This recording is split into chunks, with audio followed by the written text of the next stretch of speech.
케토인들에게 단백질은 두려움의 대상입니다. 과도한 단백질이 지방 대사를 방해하고 오히려 살찌게 만들 수 있다고 여기기 때문입니다. 실제로 많은 전문가들이 그렇게 말하고 있기도 하고요. 그 근거로 자주 언급되는 개념이 바로 포도당 신생합성입니다. 과잉 섭취한 단백질이 당으로 바뀌고 결국 체지방으로 쌓일 수 있다는 주장인데요. 물론 우리 몸에 그런 대사 과정이 존재하는 건 사실입니다. 하지만 더 중요한 건 이 과정이 실제로는 어떻게 작동하는가입니다. 이 원리를 제대로 이해하면 단백질을 먹을 때마다 불안해할 필요가 전혀 없다는 걸 알게 되실 겁니다. 비만 수술 전문의인 로버트 사이버스 박사는 이 다소 복잡한 기전을 누구나 이해할 수 있도록 쉽게 풀어서 설명합니다. Gluconeogenesis is the production of sugar, primarily glucose, by the liver. Okay? So, one of the reasons why it's safe never to consume carbohydrates, that carbohydrates are not essential for human survival, is because the liver in particular is extremely adept at converting different types of fats and different types of amino acids, which are the breakdown products or the building blocks of protein, into sugar.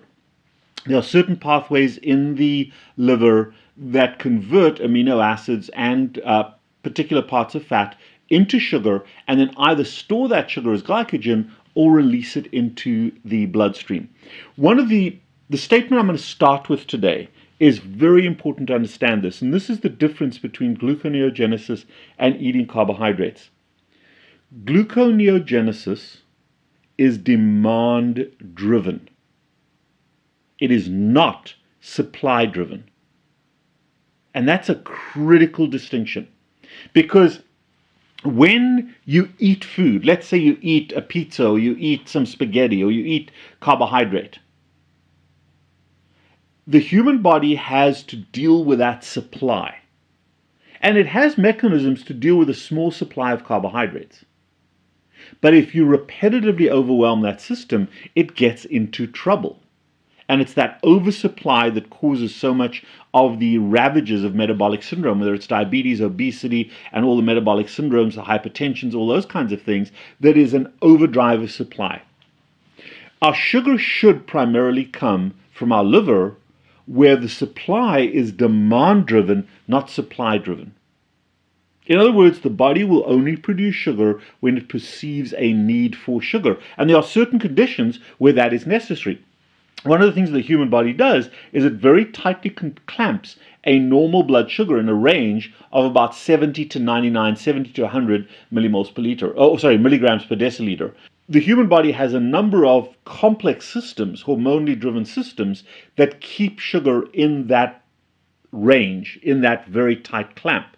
And if you don't consume carbohydrates, your blood sugar typically lives at that low range in the 65 to 75, maybe 80 milligrams per deciliter, at that low range. And then glucagon is your primary hormone that is creating the production of that sugar, either by releasing it from stored glycogen in the liver cells or by the conversion of two particular substrates. And the two most important substrates that the liver uses to produce new sugar are amino acids, gluconeogenic amino acids, and glycerol, which is the backbone. When you hear the word triglycerides, which is the way that fat is typically transported in the body, you've got this glycerol molecule, and then you've got three fats stuck into that, three fatty acid chains stuck into that. Well, that glycerol backbone enters the gluconeogenic cycle together with amino acids and can be converted to glucose that can be stored or put into the human body. Now, there are byproducts of that, the use of certain amino acids. Some amino acids are ketogenic, become ketone bodies. Most of them become sugar. Some of them can become ketones or sugar. Some of them can only become sugar. So in the amino acids can be converted to sugar, there are byproducts of the conversion of protein to sugar. We get the production of uric acid, we get the production of oxalic acid, of purines and pyrimidines, of products that, if accumulating in the human body, can join other, for example, oxalates can join with divalent cations, your calciums, your magnesiums, and some of the heavy metals, and they can actually form crystals in your kidneys and in your joints, causing arthritis and gout. But for the most part, those byproducts, if there's only a small amount being converted at any one time, they just become part of the waste product in the urine and in the poop. So a very efficient system unless it is flipped across to the other side. If your insulin levels are very high and you are insulin resistant, now you can't use fat as a primary fuel source, so you have to overproduce and oversupply sugar to the body. And if you don't eat for a period of time, your body's taking massive amounts of protein and converting it to sugar. And that can become problematic. And that's where gout and oxalic acid, uric acid crystals, oxalic acid crystals occur in the joints and in the kidneys. 포도당 신생합성은 공급이 아니라 수요 기반으로 일어난다. 이게 오늘 영상에서 가장 중요한 핵심입니다. 여러분이 단백질을 얼마만큼 먹었느냐가 기준이 아니라 몸에서 당이 필요하다라고 판단할 때만 포도당이 만들어진다는 거죠. 물론 우리 몸은 항상 일정 수준의 포도당을 필요로 합니다. 적혈구나 일부 신경계 세포처럼 반드시 포도당을 써야 하는 조직들이 있기 때문이죠. 그래서 우리 몸은 기본적으로 항상 소량의 당 신생을 유지합니다. 하지만 중요한 건 이 과정이 결코 필요 이상으로 늘어나지 않고 철저하게 수요 수준에서만 조절된다는 사실입니다. 이 원리를 이해하면 많은 키토인들이 두려워하는 오해가 풀립니다. 단백질을 조금이라도 더 먹으면 모두 당으로 변해서 살이 찔 거라고 걱정하곤 하잖아요. 그런데 실제로는 그렇지 않아요. 당 신생은 단백질 섭취량보다는 지금 내 몸이 어떤 대사 상태에 있는지에 따라 훨씬 더 크게 달라집니다. 그리고 이 원리는 우리가 탄수화물을 굳이 먹지 않아도 되는 이유와도 연결됩니다. 포도당이 우리 몸에 꼭 필요한 에너지원인 건 맞습니다. 하지만 반드시 음식으로 섭취할 필요는 없습니다. 간이 아미노산이나 지방의 글리세롤 같은 재료를 활용해서 필요한 만큼 스스로 만들어내기 때문이죠. 탄수 섭취를 제한하는 키토식이나 무탄수화물에 가까운 카니보어 식단을 하더라도 혈당은 일정 수준 이하로 절대 떨어지지 않습니다. 입으로 먹지 않아도 몸 안에서 수요 기반으로 필요한 만큼의 포도당을 생산하고 있기 때문입니다. 그런데 문제는 대사 상태가 나빠졌을 때입니다. 잦은 과식과 고탄수화물 식사가 반복되면 인슐린 저항성이 생기고 이때부터 문제가 시작됩니다. 인슐린은 혈액소 포도당을 세포 안으로 들여보내는 역할을 하는데요. 그런데 이 기능이 제대로 작동하지 않으면 세포는 포도당을 충분히 흡수하지 못합니다. 그 결과 음식을 먹어서 혈당은 높은데 정작 세포 입장에서는 기아 상태처럼 에너지 부족을 느끼게 되는 상황이 벌어집니다. 그래서 몸은 더 많은 당이 필요하다는 신호를 계속 보내게 되고 결국 포도당의 수요가 비정상적으로 커집니다. 그러면 간은 더 많은 단백질을 포도당으로 바꾸려고 하고 그 과정에서 생긴 부산물이 쌓이면서 신장결석이나 관절 문제 같은 부작용으로 이어질 수 있습니다. 하지만 케토시스 상태, 즉 지방대사 모드에 들어가면 이야기가 완전히 달라집니다. 이어지는 영상에서 로버트 박사는 포도당의 수요에 의해 신체가 반응하는 실제 사례와 함께 지방대사 상태일 때 단백질이 어떻게 활용되는지 구체적으로 설명합니다. But if you are in fat-adapted ketosis, where the majority of your fuel needs are supplied by fat, then the supply by the liver to the bloodstream of sugar is just like a little trickle. Now, if I get a fright and I walk around a big rock and there's a saber-toothed tiger and I've got to run away, my cortisol levels go up, cortisol triggers glucagon, and glucagon pours sugar into the bloodstream. That, again, is a demand drive. So adrenaline, cortisol drive that sugar release and your sugar can spike up. The dawn effect, ask any diabetic what the dawn effect is, where your blood sugar rises in the early morning. Those effects are demand effects. Those effects are demand effects. But as you get into fat-adapted ketosis, your demand goes way, way down. Your blood sugar stays the same, but the rate of removal of sugar from the bloodstream becomes less and less and less. Yes, there's certain cells like red blood cells and Schwann cells that have to use sugar, but they need a very small amount. And if most of your body is living on ketones and living on fat, your demand is very low. So therefore, your production can be very low. Your liver will store a certain amount between 400 and 600 grams. Your cells will store a certain amount for fright and flight mechanisms, but then you only need a tiny trickle to feed your bloodstream where the sugar gets used up. And under those conditions, you need very, very, very little in terms of amino acid supply to meet the demand from the bloodstream. So very, very little protein is needed to be converted. Most of the protein is just the protein that you're using up, that you're breaking down in your body as part of wear and tear. And very little new protein that you eat or drink goes toward gluconeogenesis in a well fat adapted human being. So your insulin levels can be low, your glucagon levels can be low, all of your hormones can interact more as a vibration than these massive spikes and hollows.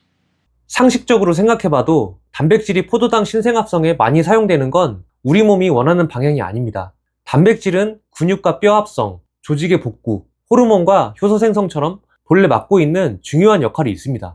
그런데 지방과 포도당처럼 쉽게 사용할 수 있는 연료가 있는데도 몸에 나쁜 부산물까지 만들어내면서 단백질을 굳이 복잡한 경로를 거치면서 에너지로 돌리는 건 굉장히 비효율적인 선택이죠. 하지만 앞서 설명드린 대로 인슐린 저항성이 생기면 포도당의 수요가 비정상적으로 커지면서 단백질이 포도당 신생합성으로 더 많이 소모됩니다. 반대로 지방 대사에 충분히 적응한 상태에서는 단백질의 활용 비율이 완전히 달라집니다. 단백질은 본래의 기능에 더 충실하게 효율적으로 사용되고 탄수화물 수요 자체가 크게 줄어듭니다. 근데 여기서 중요한 점은 이런 대사적 변화가 식성에도 영향을 준다는 겁니다. 포도당 의존도가 줄어들면 탄수화물에 대한 갈망도 자연스럽게 줄어듭니다. 키토 식단을 망설이게 만드는 가장 큰 이유 중 하나는 바로 탄수화물 제한일 것입니다. 이렇게 맛있는 탄수화물 음식을 어떻게 줄여? 라고 생각하죠. 하지만 키토식에 적응되면 그런 음식에 대한 갈망이 현저하게 줄어듭니다. 누구에게나 정말 거절하지 못할 만큼 좋아하고 집착하게 되는 음식이 하나쯤 있잖아요. 저에게는 패스트푸드점에서 파는 소프트 아이스크림이 그런 음식이었어요. 버거킹, 맥도날드 같은 곳이 보이면 그냥 못 지나치고 꼭 소프트 아이스크림 하나씩 사 먹곤 했습니다. 물론 지금도 그걸 좋아하지만 키토식을 쭉 하다 보니 이제는 먹어도 그만, 안 먹어도 그만인 음식이 됐어요. 억지로 끊으려고 한 게 아니라 그냥 자연스럽게 멀어졌습니다. 영상의 주제에서 조금 벗어났지만 어쨌든 제가 말씀드리고 싶은 건 대사 상태에 따라 식성도 변해간다는 거예요. 그러니 키토 식단을 시작하기 전부터 저런 식단을 어떻게 하냐, 난 저렇게 먹고는 못 살겠다 라고 미리 단정하지 마시고 일단 한 달만 해보자는 생각으로 시작해보세요. 식단에 적응하면서 달라지는 몸과 식성의 변화를 직접 체감하실 수 있을 거예요. 이제 다음은 대사 상태에 따른 단백질 필요량의 변화에 대해서 이야기합니다. So the goal is for gluconeogenesis, for that demand on gluconeogenesis as a production of sugar by the liver to be trivial.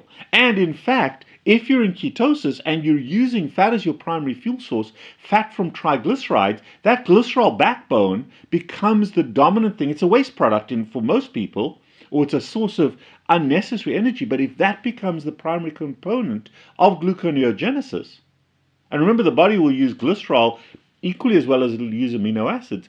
The few amino acids that your body then needs for tissue repair, as a hormone, as an enzyme, for muscle building, tiny, tiny amount. So here's the bullshit. The bullshit is if anyone tries to tell you how much protein you should eat. Nobody knows. Nobody knows. If you're insulin resistant and your hormonal milieu is completely screwed up, and you stop eating carbohydrates and you get yourself, you're going on a low carb diet or something, yes, you're going to use massive amounts of sugar, of protein to convert it to sugar because your body's still in sugar demand. And if you're not eating it, you're going to use a huge amount of protein for sugar.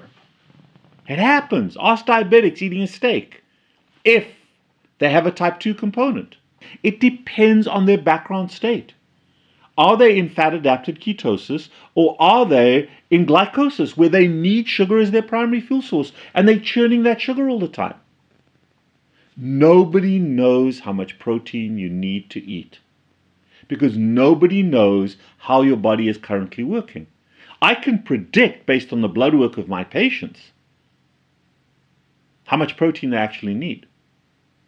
So if someone's in fat-adapted ketosis, they need very, very little protein, even if they're high-performance athletes or bodybuilders, because most of that protein is going to go down the nutrition arm. But if you're in a type 2 diabetic, or you have a type 2 component to your type 1 diabetes, or you're profoundly insulin resistant, you need massive amounts of protein. So understanding how your body works, understanding the concept of gluconeogenesis, which is essentially controlled in a very complex hormonal feedback pattern. Testosterone, insulin, estrogen, glucagon, cortisol, adrenaline, all these hormones, thyroid hormone, all of these hormones interplay to manage energy supply to the human body. And unless you understand that, no dietitian can ever tell you how much you should eat, unless they understand where you are. That's the fallacy of treating everybody in the same box. The healthiest state you can be in is fat-adapted ketosis, and then all you're eating is a small amount to make up for losses and for some energy. That is the healthiest state to be in. 저는 여기서 로버트 박사가 진짜 전문가로서 모범적인 자세를 보여줬다는 생각이 들었습니다. 그는 자신이 답을 제시할 수 없는 문제에 대해 당당히 모른다고 말했습니다. 저는 이런 솔직하고 겸손한 태도가 훨씬 건강한 접근이라고 생각합니다. 그런데 최근 국내에서 단백질이 주목받으면서 각종 유튜브와 방송에서는 단백질은 얼마 이상 먹으면 안 된다라며 단정적으로 말하는 사람들이 넘쳐나기 시작했습니다. 단백질이 노화의 주범이다.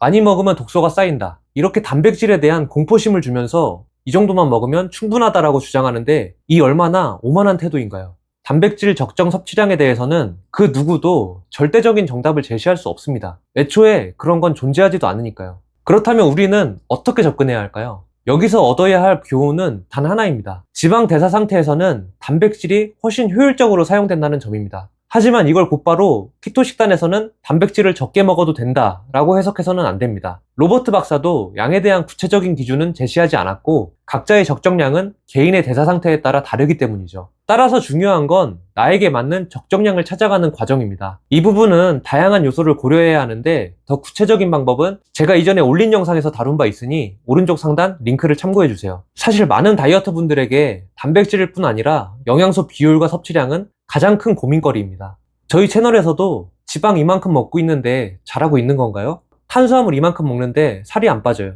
더 줄여야 하나요? 이런 질문을 정말 많이 받아요. 식단에 관해서는 다양한 가이드라인이 있는데요. 가령 키토식은 지방을 이만큼 먹어야 한다. 탄수화물을 이 이상 먹으면 안 된다 하는 규칙들이요.